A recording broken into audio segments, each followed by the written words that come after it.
Okay, I might get underway.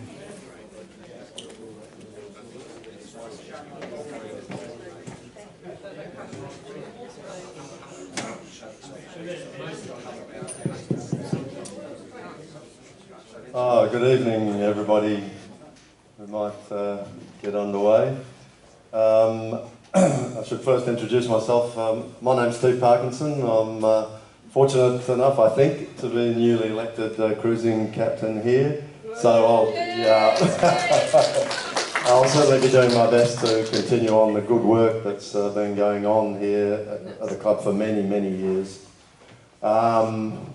In fact, I can see, like, through the crowd here tonight, there's at least 3 previous cruising captains, I think, because we have Ralph Newton here, Kim Clacker is back there, and also Rob Hills, yes.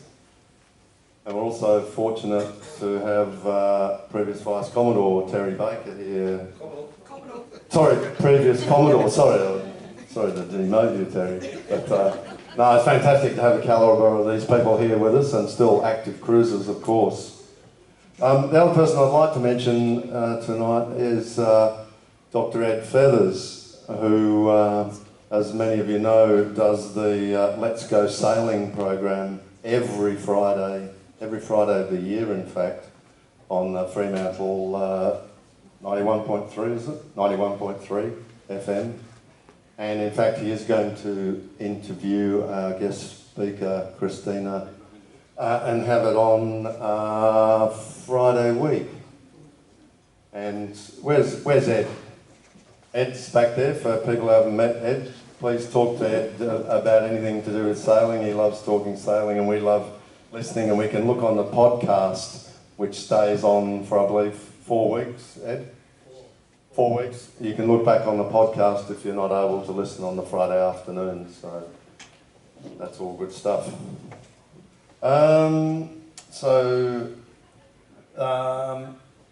It would be my pleasure to introduce Christina, but I'm not going to, because I don't know her as well as Ralph Newton here does.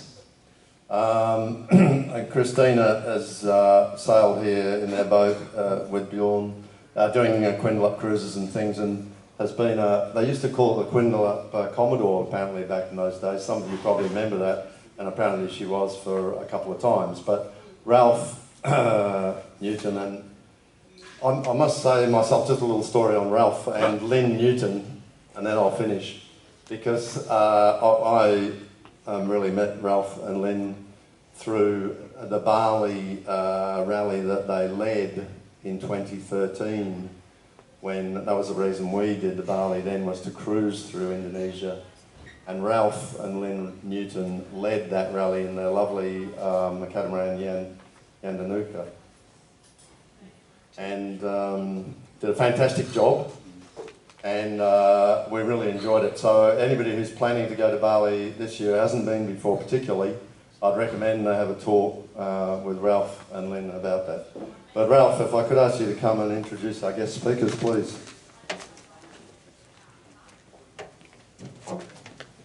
Thanks very much, Steve. And also congratulations on taking on the role as cruising captain. It's a fantastic job. Many years ago, I took on the role of cruising captain, succeeding Rob Campbell of Dusky Dolphin fame. My wife Lynn had previously been a secretary for the cruising group. We started our cruising adventures by quick trips to Coburn Sound, then Rottnest, then Quindelup, and then much further afield. Of the many enduring memories of the Fremantle Sailing Club cruising group are the many, many friends that we have made, and probably lost a few as well. By this I mean the wonderful old Jim Putt and his wife Margaret, Max Sheehan, Dennis Neal of Jackie Mac fame, and of course Rob Thomas. Friendships are our most treasured gifts, and our friendship with Bjorn and Christina Gillgren is high on the list. As cruise captain, I hooked them into a variety of tasks, and they got themselves into cruising the same as us by little steps. It reminds me in a couple of days' time of those words that we're all going to be hearing again, one small step for man and one giant leap for mankind. Well, the Gillgrens have certainly lived these words in relation to sailing. Although Christina represented her native Malta in the World Championships of mirror sailing dinghy, that's a long way away from taking on the dangers of true blue water cruising. The Gillgrens held senior VIP positions here in the West, with Bjorn being constantly on the emergency phone with Worsley Alumina Mine and for any incident that may have happened. And Christina, bless her cotton socks, was a senior advisor to Premier Jeff Gallop. To leave these high-pressure jobs and simply go off sailing must have been a decision not made lightly. Lynn and I have kept up with their adventures on MisChief, and one of the Fremantle Sailing Club cruising section adventures, and maybe one that you guys should all get involved in, was to charter 3 yachts in the Greek islands, where we met up with the Gillgrens at Patmos in Greece. The Fremantle mob comprised of Rob Hills, Kay Miller, Bernie and Sue Siddle, Roger Bishop, Dennis and Kay Neal, and Max and Jenny Van Dornum, plus a few more. For anyone here interested in such a cruise, go for it. It's not to be missed. Getting back to the stars of tonight's presentation, let me say that every page of the book is a reflection of the fun, the chitter-chatter of Christina, the friendships they have formed all over the world, and the love of a good drop of red. You'll see that they still keep in contact with most of their cruising friends, and at the back of the book they have a glossary of dozens of boats, and I think they probably still keep in touch with them by email. I always considered that their yacht was very appropriately named, MisChief. However, perhaps it should have been spelt with 2 words, with a double S in the miss. So let's sit back and hear of their adventures and start planning your next adventure. That is, after you've read and bought their book.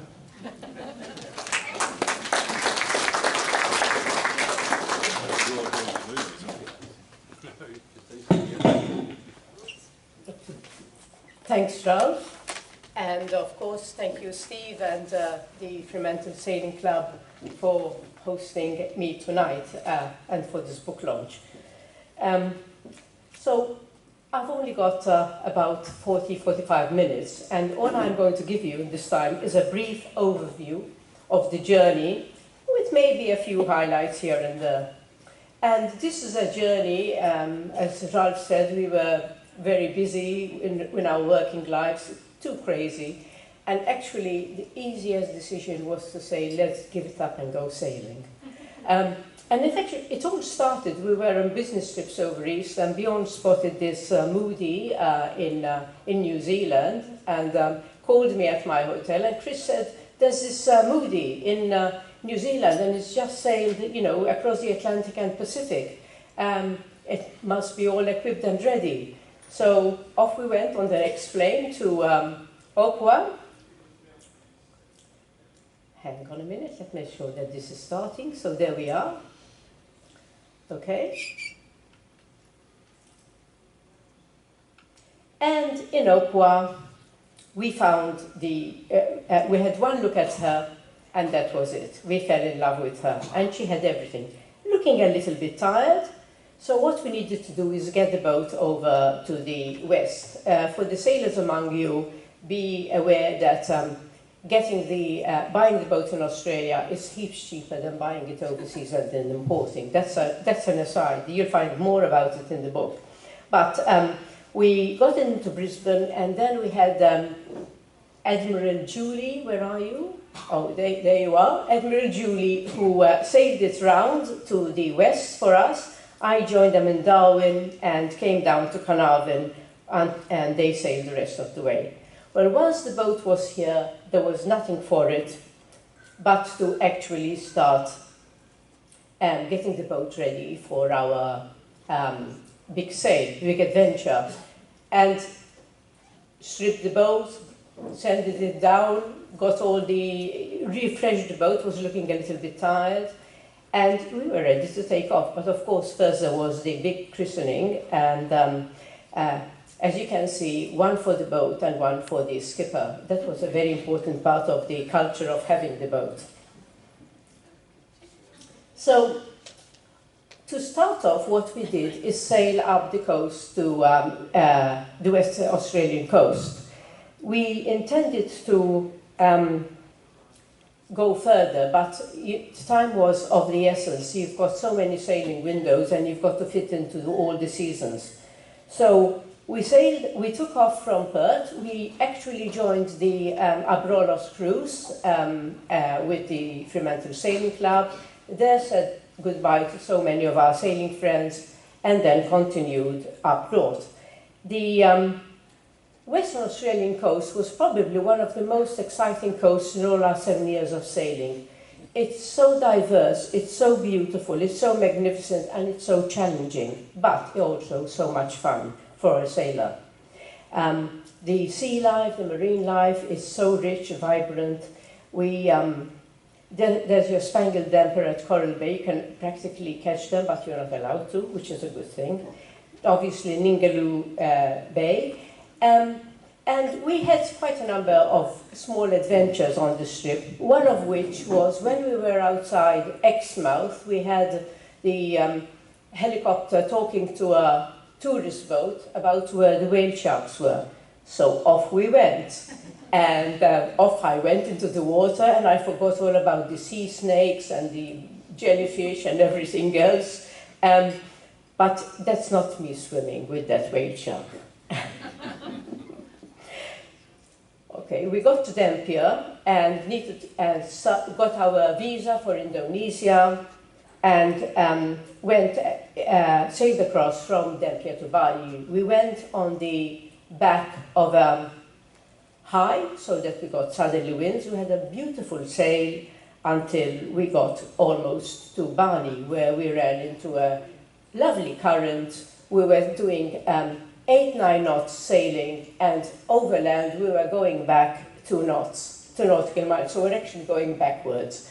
Well, we eventually did make it to Bali, and there caught up with a lot of people from the Indonesian rally. Obviously, as cruisers do, you get together with everyone, rent a car or a minibus, and go and explore. And that's exactly what we did. Indonesia has some wonderful islands. There we are in Lombok, but our plan was to get further up the coast to Thailand, where we needed to get ready to start our crossing on the Indian Ocean. But first, from Bali, you can't really see, the map isn't very good, but from Bali we actually sailed to an island called Bawean, where we had some wonderful fun with local fishermen. Went straight across to Borneo, and the reason we went to Borneo is we wanted to go to the Orangutan Sanctuary in Camp Leakey. This was another adventure. There were 3 boats now sailing together. We rented 2 power boats to take us up the river, a 2-hour high-speed drive through the river, 1 fallen branch, and we would have been ready for all the crops there, all stewed up. But we made it safely, and the sanctuary was really, really worth the adventure. It was seeing the wildlife and all the work that is put into in conservation was really amazing. From the Borneo, we then sailed to the east coast of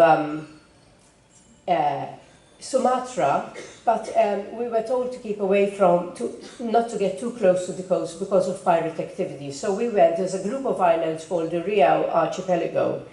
The only thing about this is we were crossing the equator, and this is the Intertropical Convergence zone, a zone known for its wonderful sudden thunderstorms in the afternoon. Just when Bjorn was ready to go and drop the anchor, I had a bad knee. I had to stay comfortably behind the helm. And the heavens would open up, and Bjorn would go and throw the anchor and come back. And just as he got to the front, the heavens would open up. He thought I was planning it, but I wasn't. Anyway, at one time we were surrounded by 3 waterspouts, and we really thought that was the end. We were with another sailing boat, Eloise. Tristan on Eloise was the harbour master over here for some time, and we sailed with them for a couple of months. Great fun. Around the Riau Archipelago, we also had our first encounters with pirates, boats that follow you, and it make you really nervous, but luckily we were never boarded.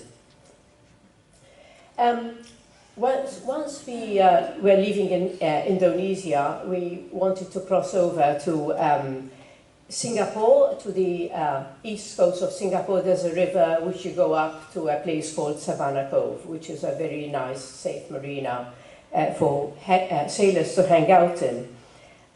We first had to cross the Singapore Strait, probably the busiest shipping lane in the world, and that was quite a lot of fun as well. First you have to go across one lane, going westward, then you go to the intermediate zone, then you have to time it behind the next tanker or freighter to go to across the next lane, going the opposite direction.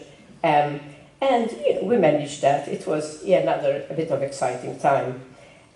Savannah Cove was wonderful, a real oasis for sailors, very close to Singapore. We could go there at any time and get whatever we wanted for our boat. And also, we were waiting for the monsoon to change before we went up the Malacca Straits.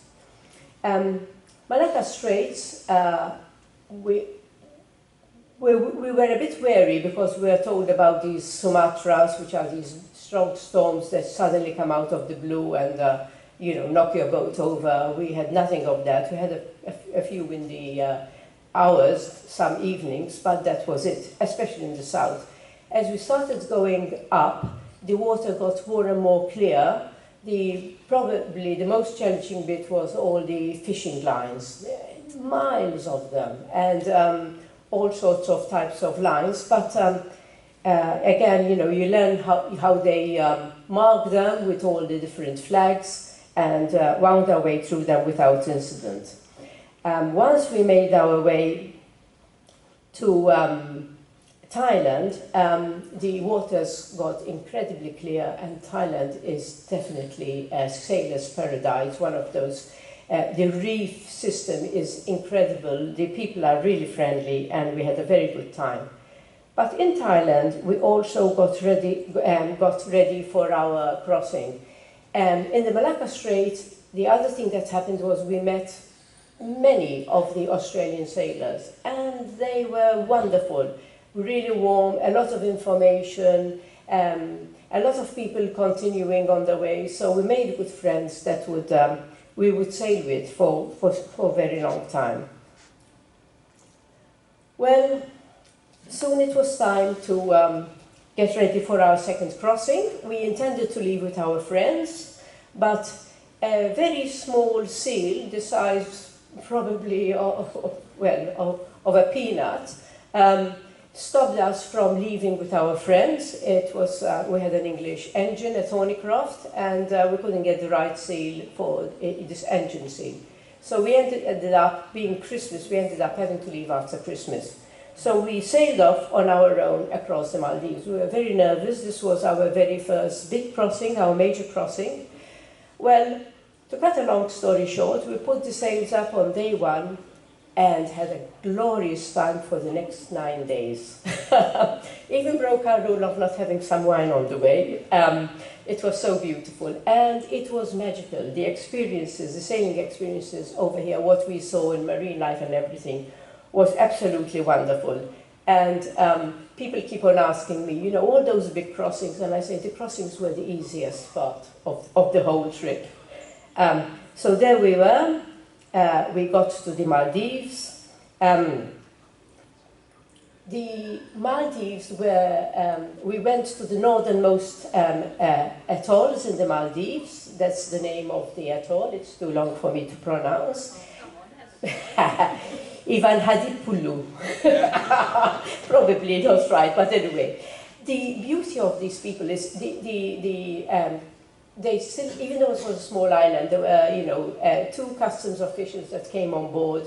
They couldn't have been lovelier, nicer, more welcoming. And when they found they were Australian, you know, they were really, really warm and friendly. And, you know, after we finished the formalities, which took all of about 10 minutes, they, you know, we said, you know, you're really very friendly. He says, he says, the Australians, they are good friends of ours.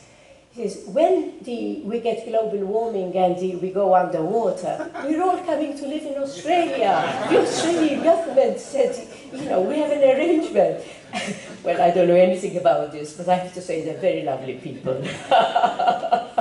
It was wonderful. The other thing that amazed us is, here's this atoll, you know, one main road from one end of the atoll to the other, and it's all the coral.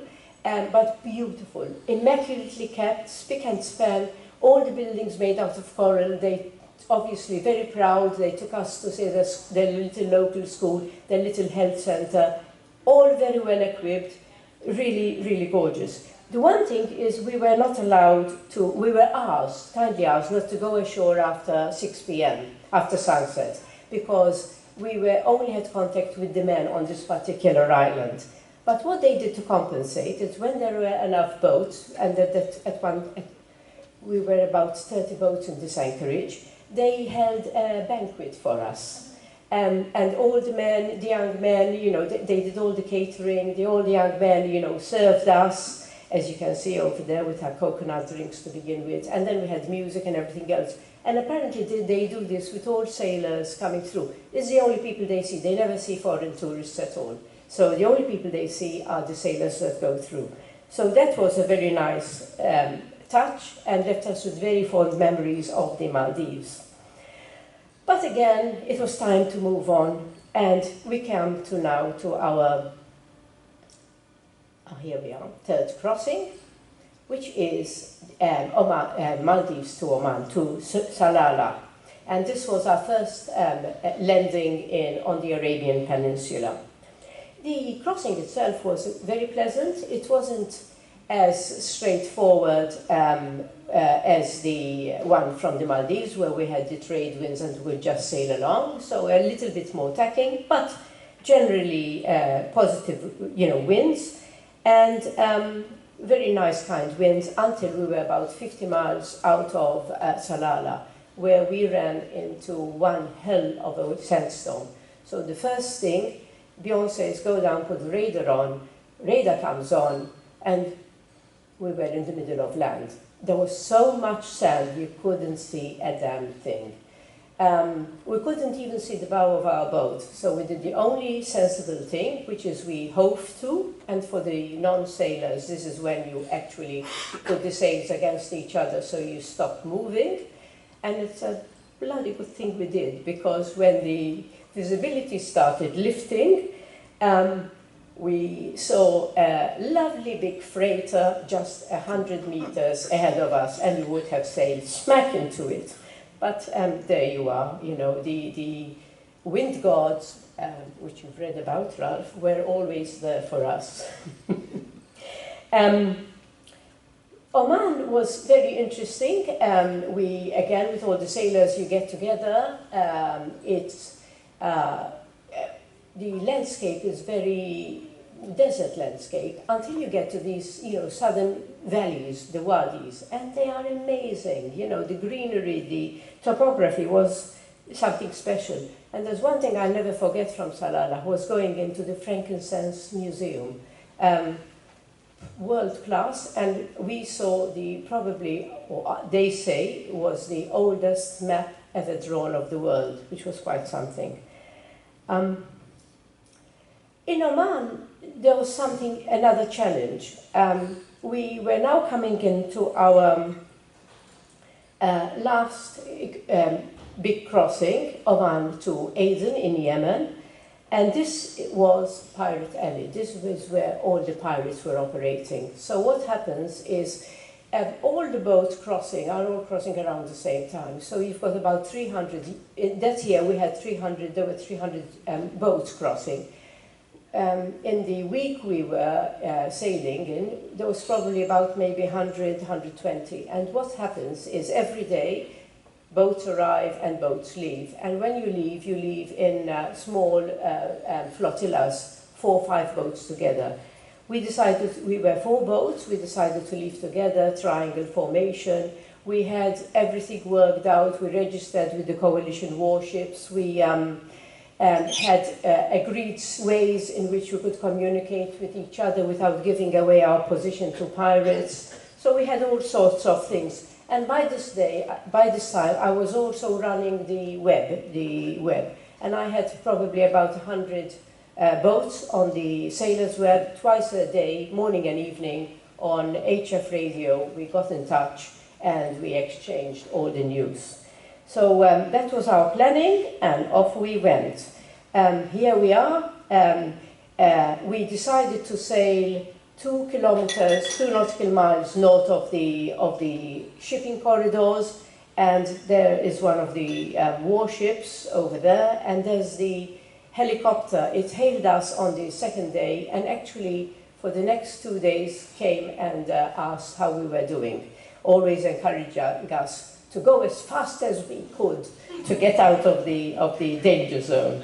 But you know, we were lucky. The only thing is, I don't know if any of you have watched the movie Captain Phillips. About 120 nautical miles south of us, southeast of us, we heard a whole exchange on radio of a ship being boarded. And I tell you what, it broke our hearts and also made us very, very, very tense. But you'll have to read the book for that. We were very happy to get to Aden. That was the hardest, the most challenging part, not from a sailing point of view. I think we motored all the way. There was no wind. But got to Aden, and the first thing is there's no rest for sailors, especially when you're on the passage. And everyone said, well, you're over here, you have to go and see the capital city, Sana'a. So, you know, 2 days to get over the sailing, and off we went with our friends on Dreamcatcher on a bus, 10-hour journey of hell to get to Sana'a. The dirt and filth on the way is undescribable. The countryside, you know, all full of bushes, you know, very desert landscape, was all full of pink and blue, but they weren't flowers, they were plastic bags. And this is the plastic bags they use when they, to buy the cut. The cut is a drug which they chew on one side every day, and discard the bags. So, you know, that was one of the bad things. But when we got to, so we were really not sure about the Sana'a until we got there. So you leave all of this behind, you enter the old city, and this is just on the outskirts of the old city because it was the best one that showed the architecture. But this old city, a 1,000-year-old city, the hotel we were staying in, the Arabia Felix, was 600 years old. It was absolutely clean, spotless. People really, really friendly. They couldn't welcome us enough. The brickwork, the architecture, the stunning. And they even had a river going through the middle of the old city, and the river was paved so that in the dry season it became a freeway for the cars, and I've never seen that anywhere else in the world. So one of the real highlights of our trip, Sana, and we also took a trip on the outskirts, the older cities. This is where the Queen of Sheba resided, by the way. So the history, especially with the Silk Roads and the caravans, was amazing. There was so much to see. But like everything else, you have to keep on moving on. And the next bit, we were very tired by this stage, but we had the Red Sea. And the Red Sea, it always blows from the north. So there's a small window in the beginning of the year, between February and April, where the winds abate, which give you a chance to sail, to make headway northwards. We were sailing in company with another boat, an Australian boat called Dreamcatcher, and we decided to take it easy. It made it a bit more difficult because we kept on having to wait out the strong winds and finding the weather windows, but we got up there slowly and steadily. This is outside north of Eritrea and just on the border with Sudan. And we stopped at this atoll. It's really an atoll. Why it's called Port Smyth nobody could tell me. And there you are, we're probably about 10 yachts in this anchorage. This is where the coral started, the beautiful coral. And we're all having, as usual, our sundowner. Yeah, all the sailors among you know what it's like. There's never a glass of wine very far from your hands. But anyway, so the one thing we remember about this whole area is the reefs. We've dived on the Great Barrier Reef. We've swam in Ningaloo and dived over there.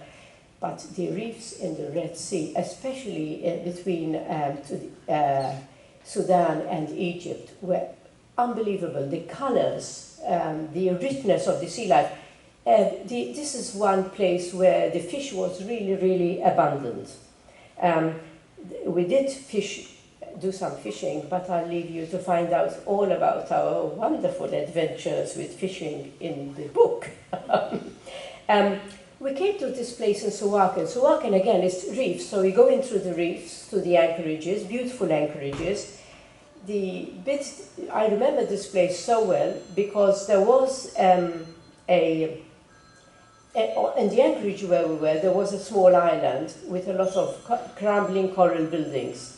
And we were told that this was a slave colony. This is where they used to get the slaves and catch them before they transported them. So it was a place with a very, very sad history. Going up further on, as we crossed to the south of Egypt, we stopped at a place, at an anchorage called Dolphin Reef. Again, you're in the middle of nowhere.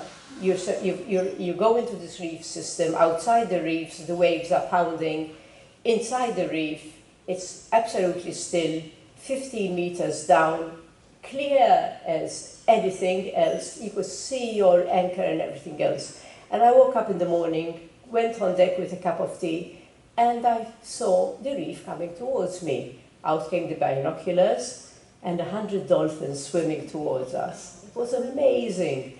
Got on the radio, spoke to all the other boats, and before you know it, we were all in the water. And this was taken by one of by Bo on the Norwegian boat. He was a photographer. He funded his way by taking in young people and on the different routes, and they paid as an adventure, and this is how they funded their trip around the world. So swimming with dolphins was wonderful. I remember diving in, letting the bubbles clear up and looking out, and suddenly there's 30 dolphins swimming up at you, and I said, my goodness, I hope they know what they're doing, because I certainly don't. But they're so good. And with young people, they actually started frolicking and playing around. Incredible creatures. Whilst we were in Egypt, especially once we stopped at Hurghada Marina, Hurghada Marina is a place known for sailors where they stop before and rest before they go into the Med. We decided that we couldn't go past Egypt without going down the Nile. So we got our boat all ready and organized, left, and then went in with travel agent to plan our route. So off we went down the Nile, I should say up the Nile, even though you go south, to Aswan, Luxor, Abu Simbel and everything else. And on the way back, our travel agent says, oh, what we'll do is we'll put you on a little cruise ship, And we said, no, we want to go local. So local we went and spent 3 days on this felucca with Captain Roby. And the beauty of doing it this way, Captain Roby and his crew, Mohammed, did all the cooking for us. They really looked after us. You were on deck all day, except when you went ashore for a walk or to explore. And Captain Roby even, we got to know him so well that he took us to his village. We saw, a real genuine Nubian village, which was quite something. Very, very colourful. They had, they weren't just huts, they were 2-story buildings and, beautifully set out. And the colours that they used were amazing. After this trip, there was nothing for it but to, go back to Hurghada and get ready to go up through the Suez Canal into the Mediterranean, which was our first goal. Now, in the Med, you have to cross the Suez Canal, and I have to tell you that sailors call it the Marlborough Ditch. Okay? You can't go anywhere or touch anything without being asked for cigarettes, and they have to be Marlborough. And this is apart from paying your way and having your $20 tips for everybody that comes to help you and everything else. It was a little bit much, but again, it's something you have to go through. But it also made us very, very happy to finally land in Cyprus, where we Western countries, after all those Muslim countries, so the first thing was a visit to the supermarket to look at all the small goods. And obviously, get all of that. So that's what we did. We loved Cyprus. Cyprus was relaxation time. And it was also the start of, the Mediterranean life, with people sitting outside, having their teas, their coffees, wherever you went. And wherever you go in the Med, whether it's east or west, you'll get that type of ambience. Okay, so we're getting towards the big change now, because suddenly from crossings we're in the Mediterranean. And in the Mediterranean, the whole idea was, now we're going to do everything at leisure. And the first thing was our route. So we first went to Finica on the southern end of Turkey to book our marina for our very first winter. And then the idea was to sail up the coast to Izmir, where we were meeting our daughter, Annika, who was participating in a windsurfing world championships. And I have to say, our daughter keeps on telling me whenever we go on the boat, Mum, your boat is so slow. But there you are. So that was the first year, and then the second year, so we intended to spend 1 year in Turkey, and the next year in summer in the Aegean, and then keep on moving westward. So that was the plan. Well, I can't say too much about Turkey. It was really a fantastic stay. The year was so full. It was one of our best days. There was so much to see, so much history, excellent cruising ground. As you can see, on the western coast, people were very westernized. While we spent our winter there, which was a fantastic winter, we took the opportunity to go to Istanbul and found that Istanbul was westernized, but it was much more of a meeting place between east and west. And the other thing we did in Turkey was go to Cappadocia, should be on everyone's bucket list. Stunning. You see one of those, chimney formations, and what they call the open cities, and you go into it, and you find a fully fledged cathedral with chandeliers and all the artwork. It's amazing. Underground cities, 15 stories. It really blew our minds. It was really quite an experience. We had to move on. That was the summer we caught up with our daughter, and the next summer was Greece, where we caught up with our son and his wife, and they cruised with us for 2 months, and we had a really, really good time. What we did in Greece is we went up as far as Patmos, where we met the Fremantle Sailing Club and had 2 glorious days together. Before we then went down, we went up early before the Mediterranean got strong. Then you sail down through all the islands. We did 25 islands in that summer. To quintessential Santorini, you know, you couldn't get more Greek than that. It's not our favorite place, actually. It's a beautiful place, but there are some other really lovely islands that, you know, you can have all to your own. Once we did Greece, then we went up towards Athens, and through the Corinth Canal to come out on the other side of Greece, the Ionian. That's the Corinth Canal. It's really crumbling, but again, you know, we went through it. And from there, we went for our first winter, so we headed straight to Malta for our first winter. Now, Malta is where I was born and grew up and learned how to sail. So it was quite emotional coming in, having sailed all the distance from Australia. And that's the Citadel Valletta, which is 500 years old, 450 years old now, yes. And we were very lucky that winter to get a pen right under Valletta. So we had the Citadel as a backdrop all that winter. We also did a lot of work on the boat. Malta was a very good place for getting work done, and we had a new engine put in. We were concerned with our Thornycroft. Wherever we went, whatever you needed, it was always an exotic engine. So if we were going to continue around the world, we thought we needed something that we could get spares for more easily. So we, I think, got a Yanmar, yes. New engine, ready for the next summer, and we now come out, we're now planning to go to the Adriatic, and the Adriatic, the plan was first go to the north of the Ionian, the islands we hadn't visited before, make our way up the coast to Montenegro and up the incredible sailing archipelago in Croatia.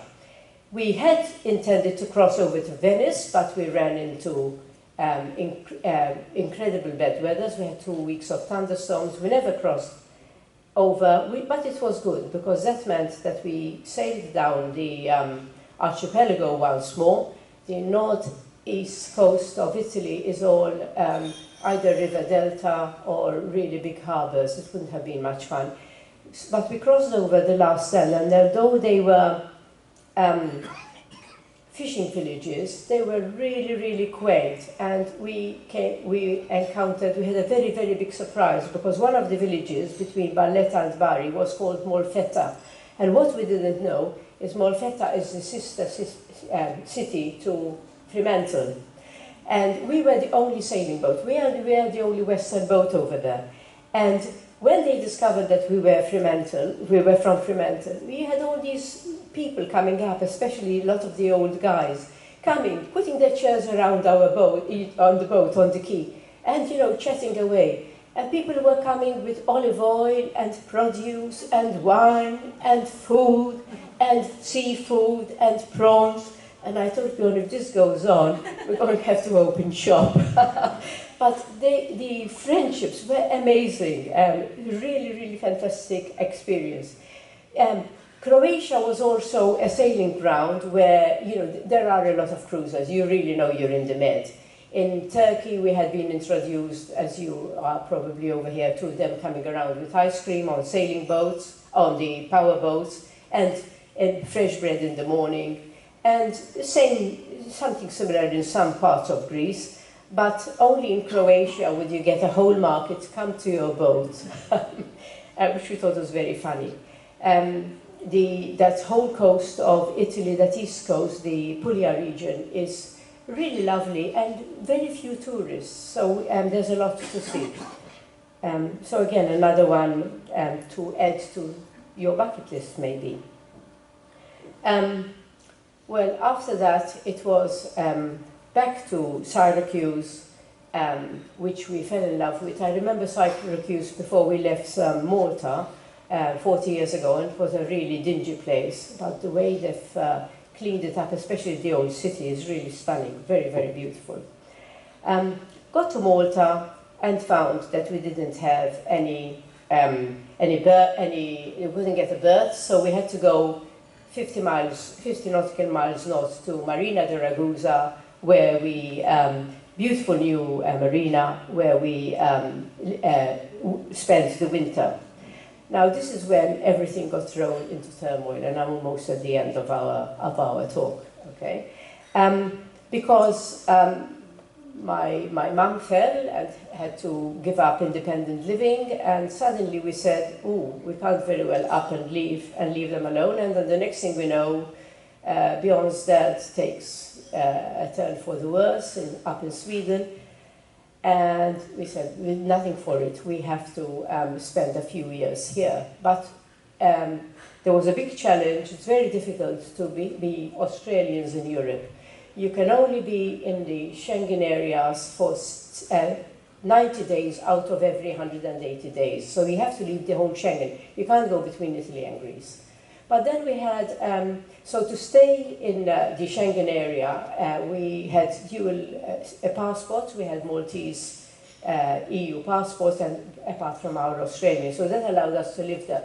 But then the boat was registered in Australia.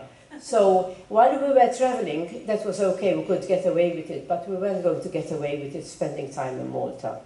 The customs were a bit more on the ball. So we very reluctantly found that there was nothing for it. We had to sell our beloved MisChief. We went boatless. Luckily, the people next to us in Marina de Ragusa ran out of money and left us the boat for 2 years. But we had hoped to sail at least across the Atlantic and get to the Caribbean. We didn't get the sail across, but we did get to the Caribbean. And we were lucky in that this is Friends with Boats, okay? And we spent a lovely couple of months, first on the Western Caribbean. I have to tell you, really scary, very dangerous places like Guatemala and Nicaragua, but beautiful sailing places.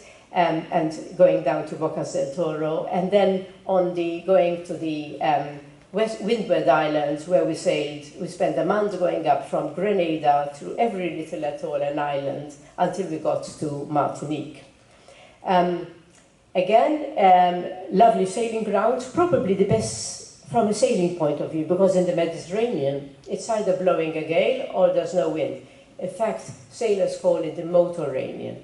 In the Caribbean, it's different. You've got the wind coming, usually in the right season, obviously not in the cyclone season, coming off the Atlantic, and the islands are up and down, so you can sail up and down at leisure. So very good sailing, which we enjoyed. And here we are at Martinique. And that, guys, brings us to the end of our book and our journey. We were very fortunate. We saw exotic countries and locations, tropical islands. We came across some ancient civilizations, amazing waters, reefs, marine lives. There's also quite a few sharks running around with half of our lures in them. But yeah, we challenged at gunpoint twice, okay? But above all, what we remember are the friendships, the amazing friendships, the fun, and the vino. Okay, I want to leave you with just two thoughts. We made a seemingly impossible dream come true, and so can you. That's number one. And number two, if you're wondering where all the MisChief is, you have to read the book.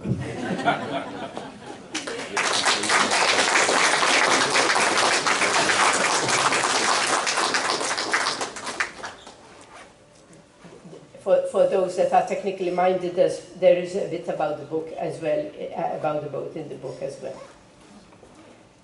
Questions? Questions? Happy to take any. Were you scared? I remember one particular point when we were in. You're not aware that you're scared. You really aren't.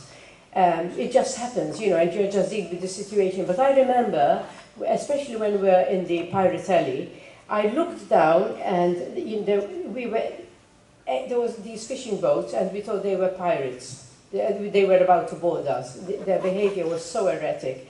And I looked at my hand on the lever, and I was clutching the gear shift so hard that my knuckles had gone white. So there you are. We had a couple of moments, yes. Christina, the little boat that you sailed up the Nile on, Yes. or something, Yes. was that really called Christina? It was. And it happened to be the boat, that was, because the agent organized it for us. It was really quite funny. It was very funny, yes. Okay, yes? Christina, if you could only go back to one of the places you've been, which would it be? A very hard question, but one place I probably would go back to is, from a sailing point of view, is Turkey. Turkey, and it's very different. Actually, the west coast it's still very Turkey. I think it's probably the one place where I thought that we would have really, the people would be really militaristic, you know, it's heard all about the coups and everything else. And the people couldn't, I mean, the friendships went beyond friendships. The kindnesses that were extended to us were amazing. And there's so much to see. It's very varied, yes, and very lovely cruising ground. But it's a very difficult question. There's a lot of places we really liked. There's places which I know I wouldn't go back to very quickly, but yeah. But the other surprise is the countries in the Red Sea. I mean, you don't go to them, but the waters, the seas, is probably the most beautiful waters I've ever seen. The Red Sea.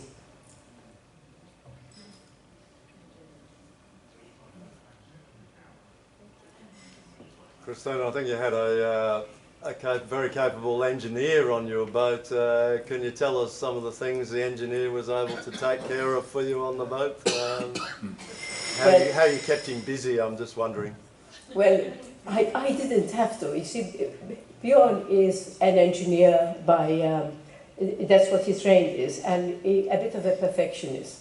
And he wasn't happy until everything was working really well. And not only that, we had our list on the chart table of maintenance that we had to do. And for example, mine was every fortnight I had to check the batteries, the battery levels, and the whatever. So we did a lot of things we did regularly, and quite frankly, we had a pretty easy. Well, there was nothing unexpected, and when the engine didn't play up, well, we had to sail. It was a sailing boat after all.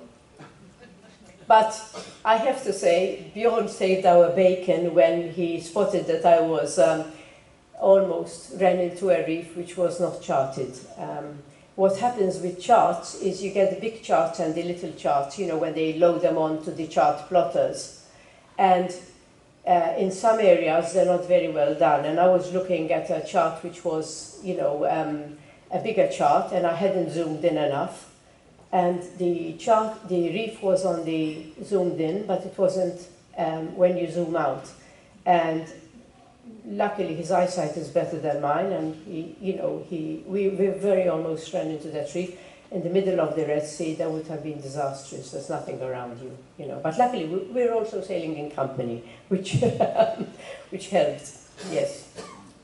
Where is MisChief now, Christina? MisChief is in Panama, unfortunately. But that's it. We were told you'll never sell your boat. The market in Europe was dismal. We put it up, and 3 weeks later we had people coming to visit the boat, and Bjorn and I were so sad. I got stupidly drunk, I remember. Had to drown my sorrows somehow. Christina, having sailed that particular boat, what characteristics do you value and would you change, perhaps? Well, this will surprise you because, you know, we're all sailors here, but the most important thing for me was to have a good double bed. A bunk that you don't have to climb over each other. So to me that was a priority, and that's why we ended up with a center cockpit. The disadvantage with that is when you're fishing, a center cockpit isn't a very practical boat to have. Center cockpit is ideal when you're out in the middle and there's big swells and storms and everything else. Places like the Med where you want open boats and a lot of, not the best boat, but you know, it's horses for courses really. But couple of things. We had solar panels and wind generator. If I have a boat again, forget those. I will have a genset and go with that, seriously. And the other thing is invest in a really, really good autopilot. Our autopilot was hydraulic, yes? Hydraulic. This thing could steer better than Bjorn or I could in really rough weather. Amazing. So those were the things we really appreciated. And then there's the other things, you know, you make choices about whether to have a freezer. Yeah, I think a fridge is a very good idea to have, but you know, whether to have a freezer or not. We've actually converted our freezer back into a fridge and used vacuum packing to, you know, because you're never more away from land for more than a week or two. So, you know, no, it's no big deal. Or 3, you know. But there's a lot about this. There's an appendix about the book, and we're happy to talk to you about any questions. Yes. Christina, did you buy any clothes along the way that you just couldn't leave behind and you had to bring back with you? Interesting. Should I say that? Well, on a boat you want to save water, so a lot of the times we saved on washing. Okay. So we did that. We were very prudent in Muslim countries. Whenever you're close to land, I would ensure that I had more than a bikini on, so a bit of prudence. There's a little bit of humor of that about it in the book as well, but you know, basically, we never used our wet weather gear. And I'm happy to say we never used our drogue or our, you know, the storm sail or the storm jib, you know. So in 7 years of sailing, the strongest winds out at sea we ever encountered were about 35 knots. And that was in 2 places, off the coast of Exmouth, and once. But even then, when going up when you go into the Red Sea, the Bab al-Mandeb, the first bit, it's a 2-hour blow, but it's very strong, 35, 40 knots. Lasts an hour and it's gone. But apart from that, maybe 25, 30 we saw, but you know, nothing. And you can easily, you know, if you have enough. If you do your planning with enough height holds, that's what I used to do when I do the planning up the Turkish coast, is, you know, we see where we're going, and then you also have the height holds where you're going to go in case you get blows, because every place, every region has its weather systems. You need to be very aware of them and know where to go. And if you're sensible, it's no problem. I mean, some people do silly things. We've encountered some people like, you know, Wraith, our friends who left Malta, sailed out after a very bad northeasterly storm, Agrigala, and we told them, said, you're mad. The waters over here, they take long to settle because the winds would have come all the way down the Adriatic, a long way. And they went out and felt really seasick and ran straight into a freighter. Yeah. Any further questions? Any last questions?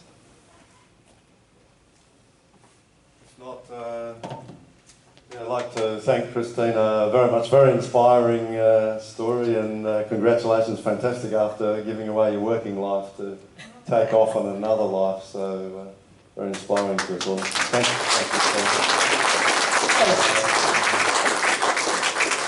And before we have a bit of cheers, yeah, Christina has made a book available tonight at a special price of $20. So I'd grab a bargain if you want to find out some more tonight.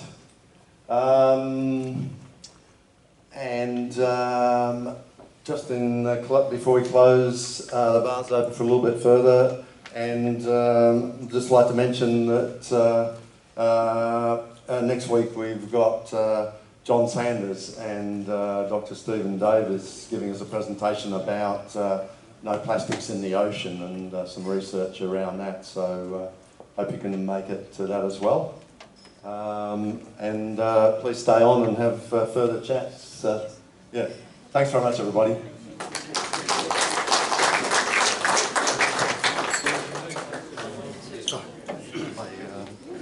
Sorry. We have a little special gift for the two of them. A bit of cheer, personal cheer. Thank you very much. Bjorn is part of it all, of course. Yeah, this one's for Bjorn. Oh, wow. This one is congratulations. Thanks. Yes.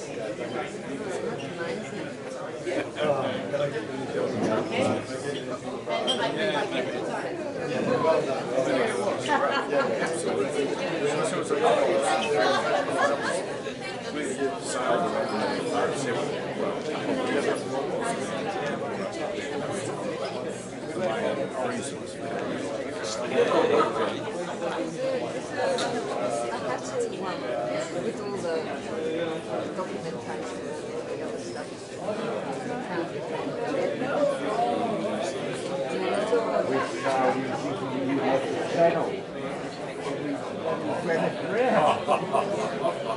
I'm not allowed to rub that in because I'm going to keep rubbing it into you now. Oh, gee, we had a cry when we saw that.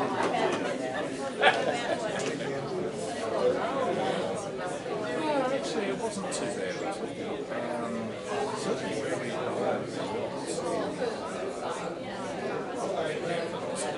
places out of it. They were so slack. And the boat's ready for us, but they didn't really require any great documentation, no evidence of your master distances or anything else. It was like just taking. One of the funny things, not funny, very sad actually, things that we discovered with all three boats. And so the thing was beautiful to do it was just bursting blue, dark, wet, deep blue, all the way through. One of the boats had things on it. So all of the refuse just went straight in, yes, absolutely. And when I read through the accompanying book, it referred to having carbon tanks in it, but of course they were not there, they still were there. So it was all and one of the boats did actually have a carbon tank, but they had purposely left it so that it wouldn't be used. So that was one of those. Why do they do that? And one of the other things, we went into a very small fishing village called Bosnia. And all of the fishing boats came into this tiny little harbour. The fishermen were cleaning their fish and we walked along the wharf, and because the water was so clear, we looked down and there's all of the fish that they picked up, stingrays, roaches, but they decided that they were not going to be saleable in that situation. It was through the night, they were dead.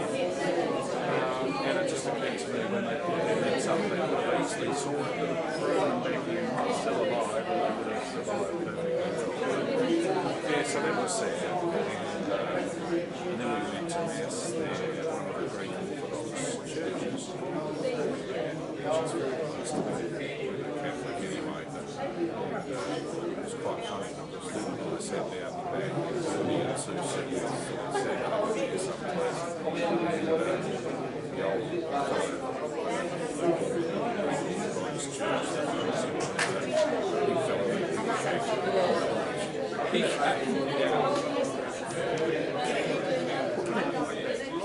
because I made the mistake of sitting on the side of the church. All the women had to sit that side, and all the men had to sit on this side. And I was sitting on the women's side of the church. It was so blatant about it. You know, this was in the procession and everything else. Get out of there. Oh dear. Good. Oh, that was very good. All right. Okay. Nice to see Say you. hello to Tess for us. There you go. Good night.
It's not cheap.